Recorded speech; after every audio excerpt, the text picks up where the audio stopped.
Olá, muito bom dia. Esse é o Encarando a Deus antes de encarar a vida, um momento de reflexão, devocional. Estamos no episódio 21 já, de segunda a sexta-feira. A gente sempre coloca uma frase aqui para que essa frase ajude o nosso dia a ser melhor. E a frase de hoje está lá em Salmos, capítulo 27, versículo 1, só a primeira parte do versículo que diz assim: O Senhor é a minha luz e a minha salvação. De quem terei medo?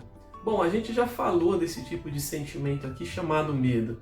O medo ele é um sentimento universal, ou seja, ele atinge a todas as pessoas, de todos os níveis, de todas as classes sociais. Algumas pessoas sentem medo, por exemplo, de casar, outras pessoas têm medo de ficar solteiras, alguns têm medo de público, outras têm medo, como nos dias de hoje, do próprio isolamento, de ficarem sozinhas em suas casas. A psicologia ela muito nos ensina a respeito desse tipo de sentimento. Ela fala que tanto pode ser positivo como também pode ser negativo. O medo ele pode salvar as pessoas, mas ele também pode fazer com que pessoas venham a se perecer no meio do caminho. O medo é muito mais do que um sentimento, na minha opinião. O medo ele é uma espécie de espírito que nos paralisa. Só os loucos não sentem medo. Por isso são completamente inconsequentes. No entanto, mesmo a gente tendo a nossa saúde mental equilibrada, em dia, o medo ele pode ser muito prejudicial a nós. O medo ele pode fazer com que venhamos a nos encolher diante de algumas situações difíceis da vida. Mas muito mais do que isso, o medo pode fazer com que os nossos olhos não se voltem mais para Deus. Você se lembra, você que lê a Bíblia, você se lembra qual foi o sintoma principal do pecado dentro do mundo? Foi o medo. Quando Adão pecou, ele teve medo da presença de Deus.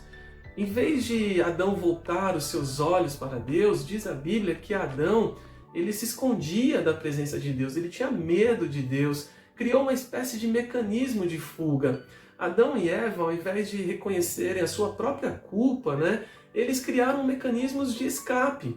Ao invés de reconhecerem seu próprio erro, criaram um sistema de acusação um do outro diante do medo. Muitos ainda hoje, por causa do medo, estão fugindo da presença de Deus, ao invés de correrem para Deus. A consciência dessa presença divina em nosso meio, a consciência da presença de Deus conosco em toda e qualquer situação, é o antídoto principal e eficaz contra o medo. O salmista diz: O Senhor é a minha luz e a minha salvação, ou seja, é para Ele que eu olho, os meus olhos se voltam para Ele, portanto, a quem eu temerei, de quem terei medo? Que Deus abençoe o seu dia, que você tenha um dia sem medo, encare o dia, mas encare a Deus. Forte abraço!